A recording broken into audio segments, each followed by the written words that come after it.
산동 동아쌤입니다. 이제 이 책인데요. 이게 나쁜 독해의 기술. 제가 공부하는 법 책 시작하겠습니다. 이제 책을 사가지고 책을 공부하게 되면 항상 뭘 보셔야 되냐면 목차를 보셔야 돼요. 목차. 뭐 보셔야 된다고요? 목차. 그 책 목차를 보시면 그 목차를 나누어서 요 목차를 어떤 식으로 나누어서 날짜를 배열할까라는 걸 생각할 수가 있어요. 이걸 뭐 하는 거라고요? 날짜 분배. 그러니까 이게 몇 가지예요, 총? 18가지. 지금 이 화면에 나와 있는 이게 18가지가 나왔어요. 그러면 이 18가지를 18일 동안 할까? 아니면 뭐라고요? 4일 동안 하면 4일 동안 할까? 아니면 뭐라고요? 6일씩 하면 2, 6, 12, 3, 6, 18. 3일, 3개씩 하면 6일 걸리겠구나. 이해돼요? 네. 그럼 일주일 동안 이걸 다 볼 수 있겠구나. 그러니까 세 파트씩, 세 꼭지씩 확인하자. 이렇게 생각을 해야 되는 거예요. 그래서 이 목차를 암기하는 순간 책값을 했다 할 수 있는 거예요. 뭐든. 그러니까 여기에 있는 18가지 독해 기술, 요거를 먼저 암기하면 암기한 그 기술 안에다가 누적돼서 암기가 돼요. 근데 목차를 요거를 암기 안 하고 그냥 가면 나중에 이렇게 뭐가 돼요? 이렇게 귀납식으로 해서 이렇게 모아져요. 그럼 시간이 굉장히 많이 걸려요. 그런데 목차를 암기한다는 건 뭐냐? 이렇게 해서 이렇게 펼친다는 거예요. 펼치기 때문에 나중에 이렇게 다시 모으기가 쉬워요. 그러면 여기에 빗금치는 만큼의 낭비되는 시간을 아낄 수 있는 게 목차 중심의 공부예요. 이해되세요? 네. 그러니까 첫 번째는 이거를 핵심을 다 정리를 해서 이걸 18개를 외우는 것부터 출발을 해야 돼요. 이 나쁜 독해의 기술은. 그러니까 이 목차를 꼭 암기하시라는 거예요. 그러니까 이 18가지 기술을 다 암기를 할 때 요 빗금친 부분이 전략되는 빠른 시간 안에 이거를 정복해 나갈 수 있는 거예요. 그 다음 거를 딱 보니까 책에 이제 나쁜 독해 기술 나오고 개정판을 내면서 나오고 그 개정판을 내면서 안에 공부 방법이 있는지 권장하는 공부 방법이 있는지 찾아보는 거예요.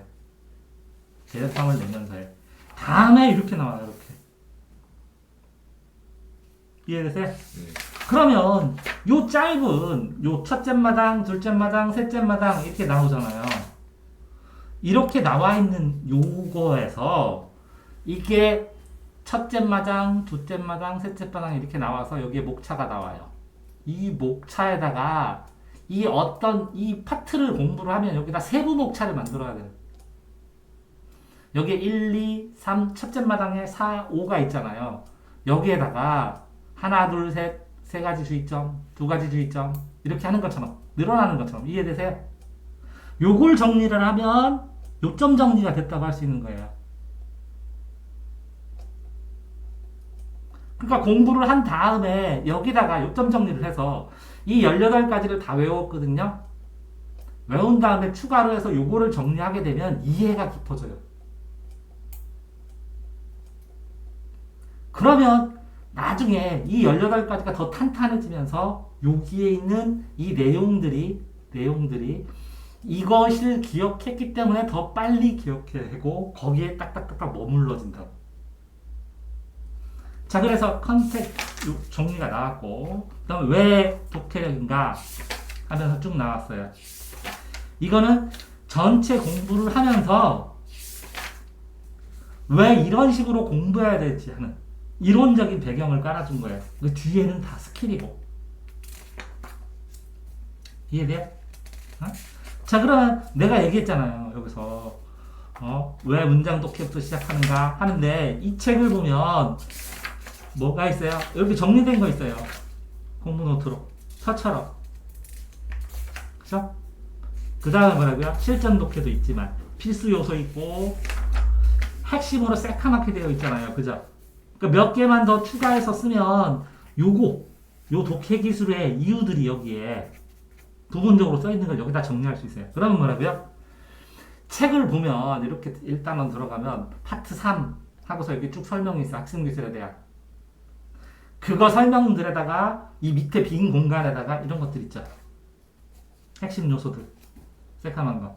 이걸 여기다 추가로 정리하는 거예요. 추가로.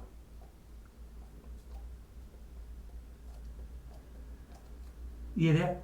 네. 그런 다음에 이거를 기억하면서 실전 연습을 해야 되는 거예요. 오케이? 그렇게 해가지고 끝까지 쭈루루룩 나가주게 되면, 그죠? 가끔가다 이제 이렇게 구조도로 되는 거 있죠? 이런 것까지 포함하면 실전 연습을 빼버리고 실제 이런 것들은 많잖아요. 이게 추가로 정리해야 될 것은. 근데 뭐라고요? 이런 거는 다 공통된 것만 써놨어요. 공통된 거.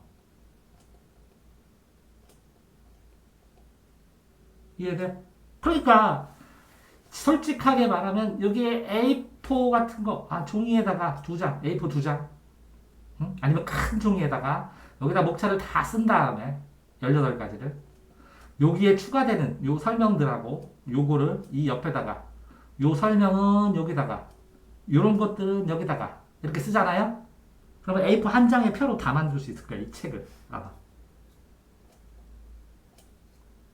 그러면 이게 끝난 거예요.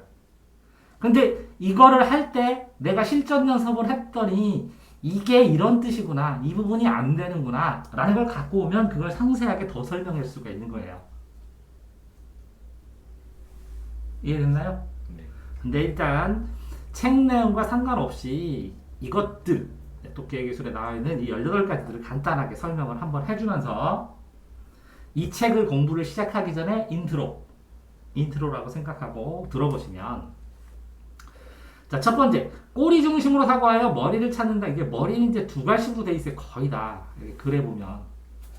그러니까 글 두 갈씩이라는 것은 이 문단에 한 4문장, 5문장이 있는데 이 첫 번째 문장에 중요한 게 제일 많아요. 비문학은.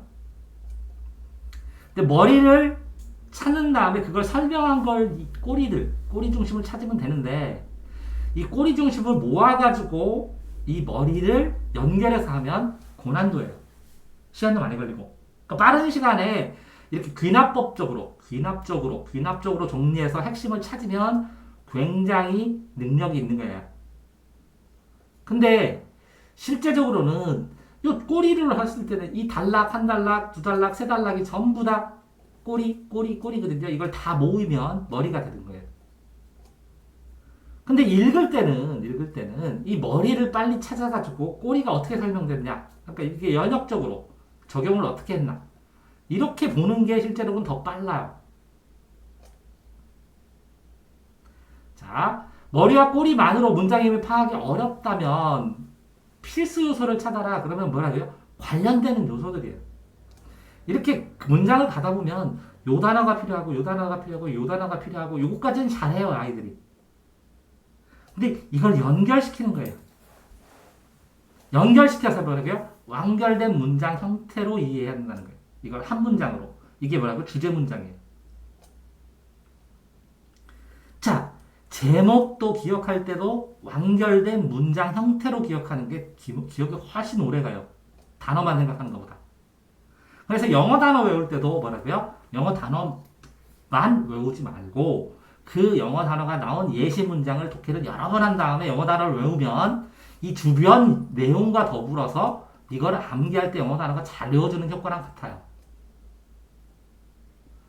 자, 문장 속 문장, 글을 이해하는 필수 요소가 된다면 그것 또한 이해하기 쉬운 형태로 분해해 중요한 부분을 찾는다. 그러면 자, 그런데 이렇게 찾아갈 때 아이들이 뭘 못하냐면 이게 중요해요, 이렇게 갈등하잖아요.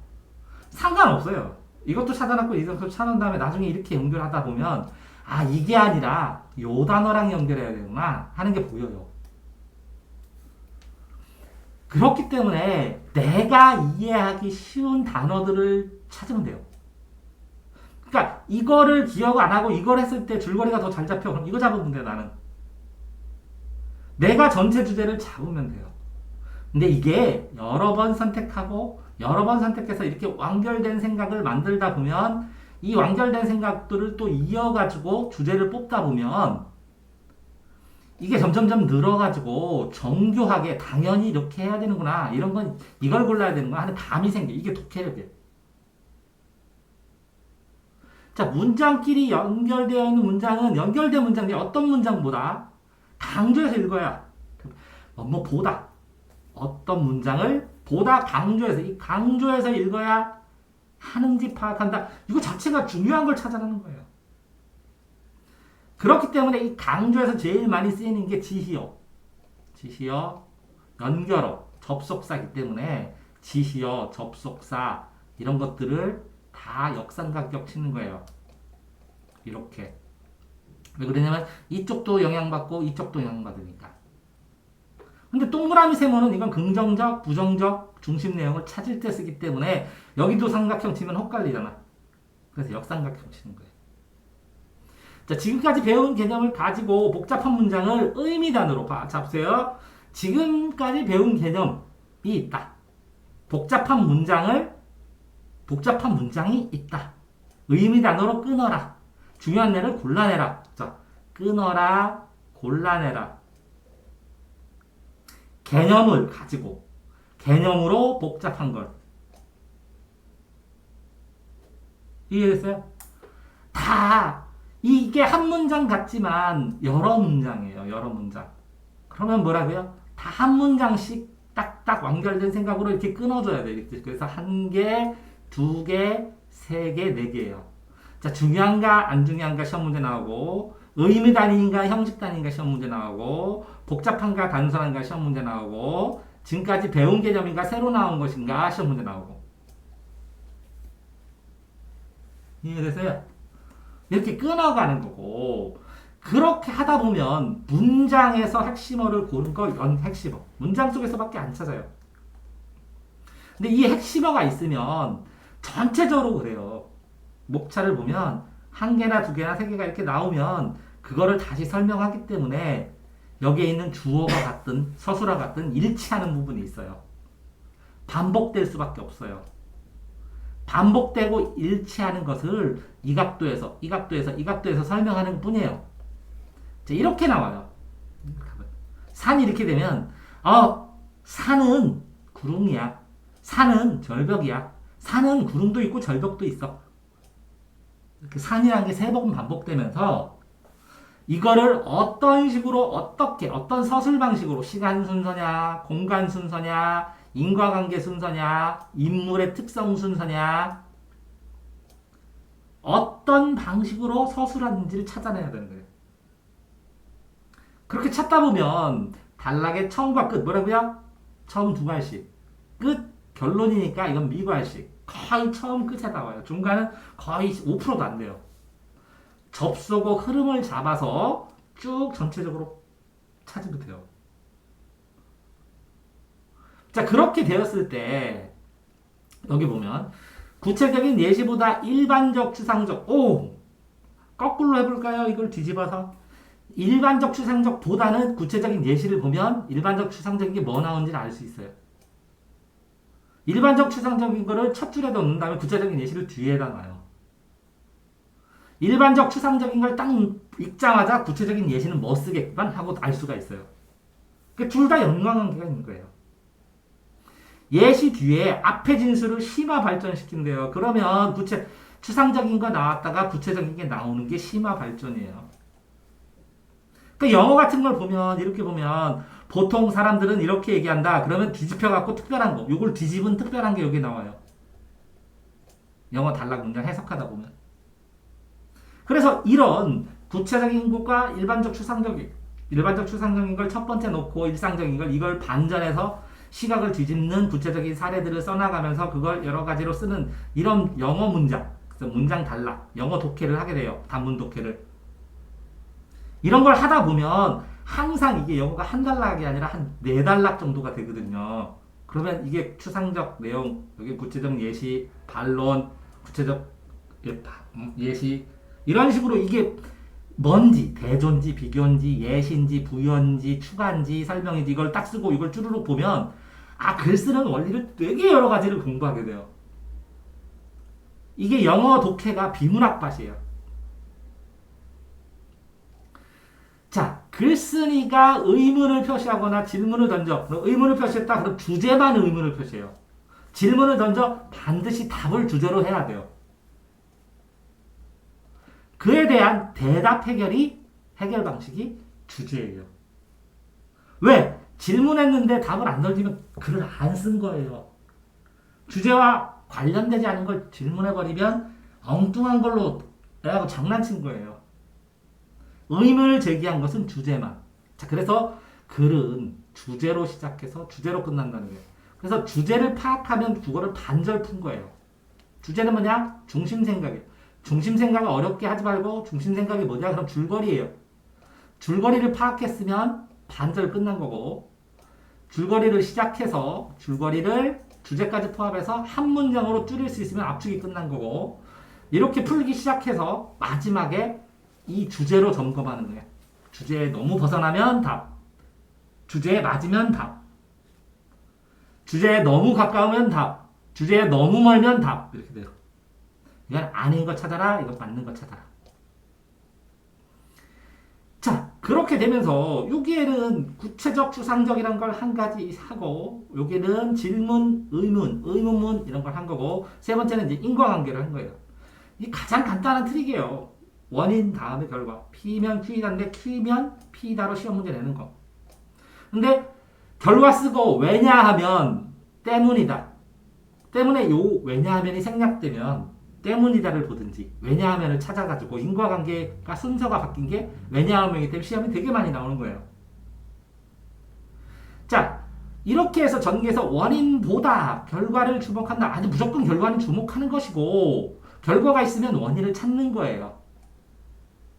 근데 결과는 써놨는데 그 원인을 생략했어요. 너무 당연해서 이걸 전제라고 그래요. 그럼 결과를 뭐라고 하냐? 이건 주제라고 그러고. 그래서 생략된 전제를 찾는 문제가 쉽지는 않아요. 자, 원인과 결과는 순서예요.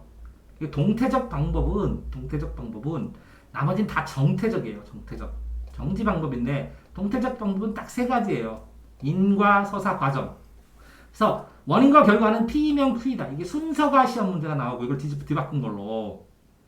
서사는 사건 서술, 소설해가지고 시간 경과에 따른 사건 서술 이렇게 많이 나오고 여기에서 순행이냐 역순행이냐 이런 것들도 나오고 과정은 라면 끓이는 과정. 이거 한 다음에 이거 한 후에 이거 하는 이게 화살표로 나와요. 국어 시험에. 그래서 인과 서사 과정이 시험 문제 제일 많이 나오는 거예요. 왜? 변화가 있으니까. 자, 다음은 잘못된 통념, 보통 생각 또는 이런 잘못된 통념이 있습니다. 그러면 이렇게 바꿔야 됩니다. 하는 게 주제예요. 비판하려는 주장. 그러면 이거를 글쓰기가 했을 때 요거 제일 처음에 영어에도 이렇게 나와요. 처음에 이런 잘못된 통념이 있는데 이렇게 알아볼게요. 이게 주제예요. 그런 다음에 그거에 대해서 막 써줘요. 이렇게 알아봐요. 그러니까 결론적으로 이렇게 알아봐야 돼요. 이렇게 나와요. 되게 흔하게 나오는 방식이에요. 그러니까 이걸 보면 이런 걸 보면 글을 읽을 때 비문학 독해를 할 때 자, 주제를 어디다 숨겨놓느냐가 제일 중요한 거예요. 왜? 경제책하고 예술사책하고 또 과학책하고는 쓰는 서술 방식이 달라요. 그러니까 그 비문학은 경제는 이런 스타일로 간단한 이론 나오고 여기에 그래프 나오고 예시 나오고 이렇게 해서 학설 나오고 이렇게 어떤 스타일 어떤 주제는 이런 주제는 주제를 어느 파트에 숨겨놓더라 어떤 방식으로 비문학을 쓰더라 라는 걸 자꾸 기억하려고 노력하면 이 주제가 순식간에 찾아져요. 그럼 굉장히 빨라요.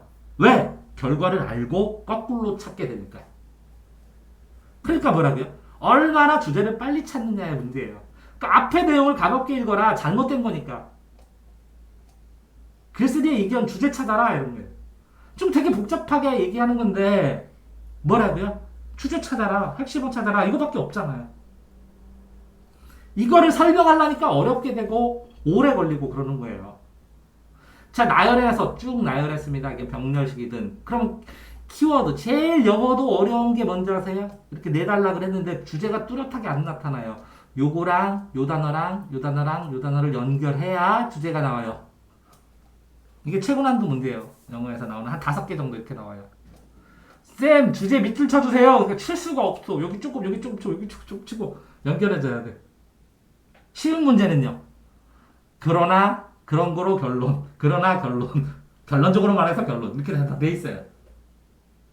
그건 너무 쉬운 거고. 이해된다요? 이렇게 쭉 늘어진 거를 이렇게 5개를 찾아내야 되는 게 좀 상위권 문제예요. 자, 다음 요건을 생각해서 글쓰기 생각 찾는다. 무엇을 말했는가? 왜 말했는가? 자, 빠졌어요. 6카운트예요. 누가 말했는가? 이 시험 문제 했을 때 그래서 이렇게 선택지를 보면 주어, 선택지 자체가 1번 하면 주어하고 목적어하고 서술어가 있습니다. 항상. 우리나라 말이니까. 그 주어끼리 쫙 비교해야 돼요. 누가 그랬냐? 무엇을 그랬나? 그럼 목적어끼리 쫙 비교해야 돼요. 어떻게 그랬나? 쫙 비교해요. 그랬더니 사랑, 사랑, 그리움, 사랑. 답 3번이에요. 끝이에요. 어떨 때는. 아니 이것끼리 이렇게 애들이 1번 보고 2번 보고는 잘하는데 이걸 못하는 게 이게.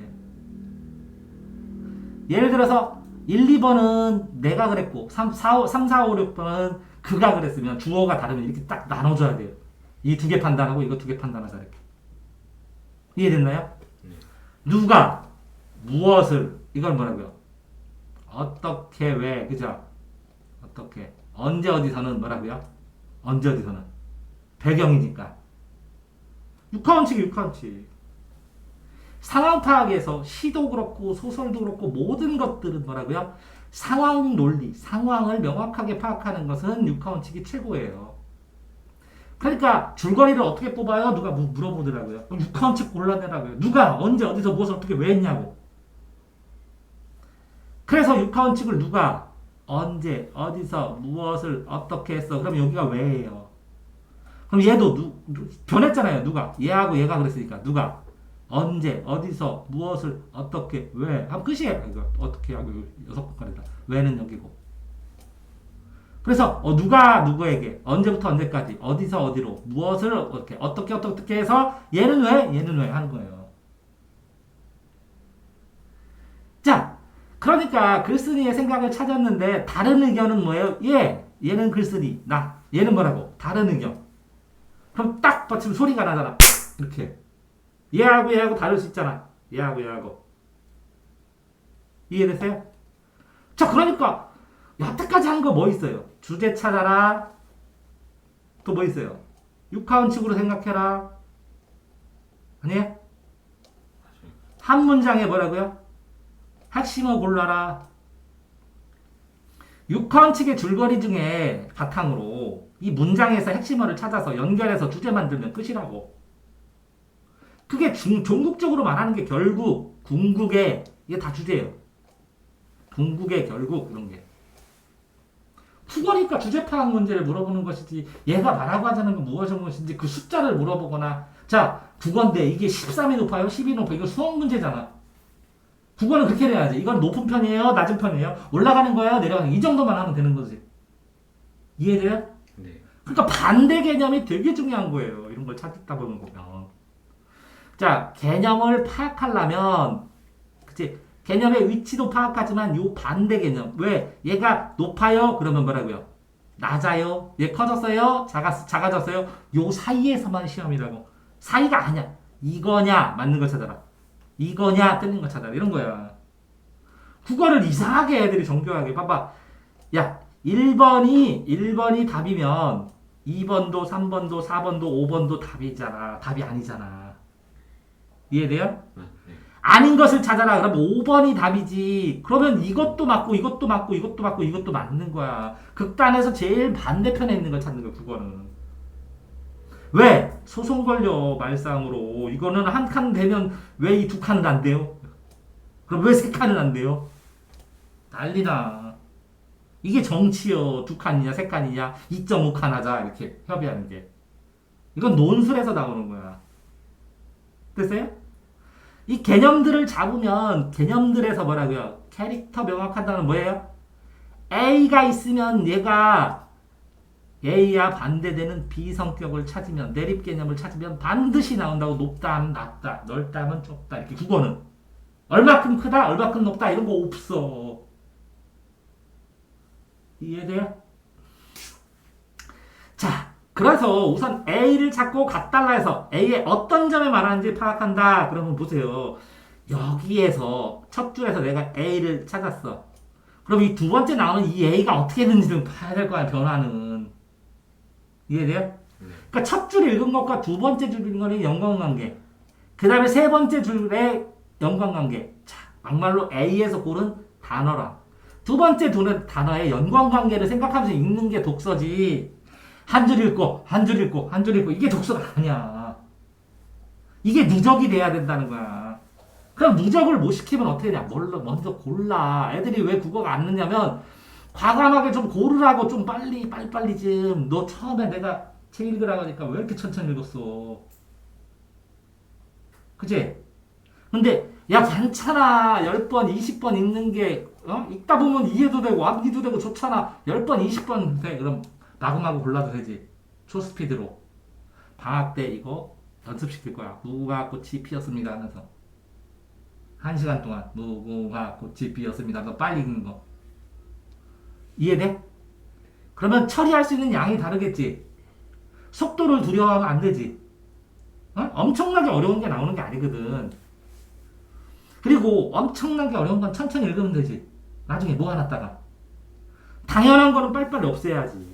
자, A가 두 대상, 거의 다 두 대상이에요. 두 대상. 많이 나와요. 세 개인데, 동그라미, 세모, 네모로 하면 돼요. 이건 찬성, 긍정적인 거. 이건 반대, 부정적인 거. 이거는 뭐라고? 객관적인 거나, 잘 모르는 거나, 제3자.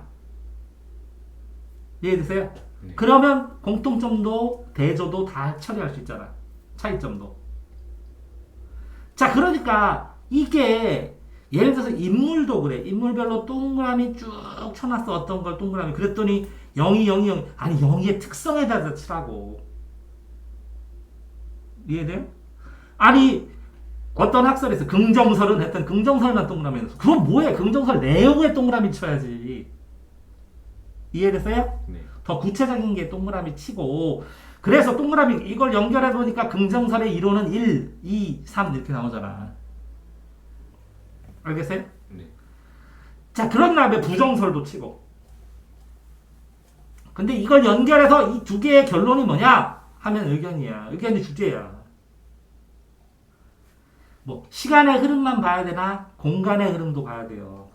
공간의 흐름만 봐야 되나? 그 인간이, 등장인물들이 어떻게 변하는지도 봐야 돼요.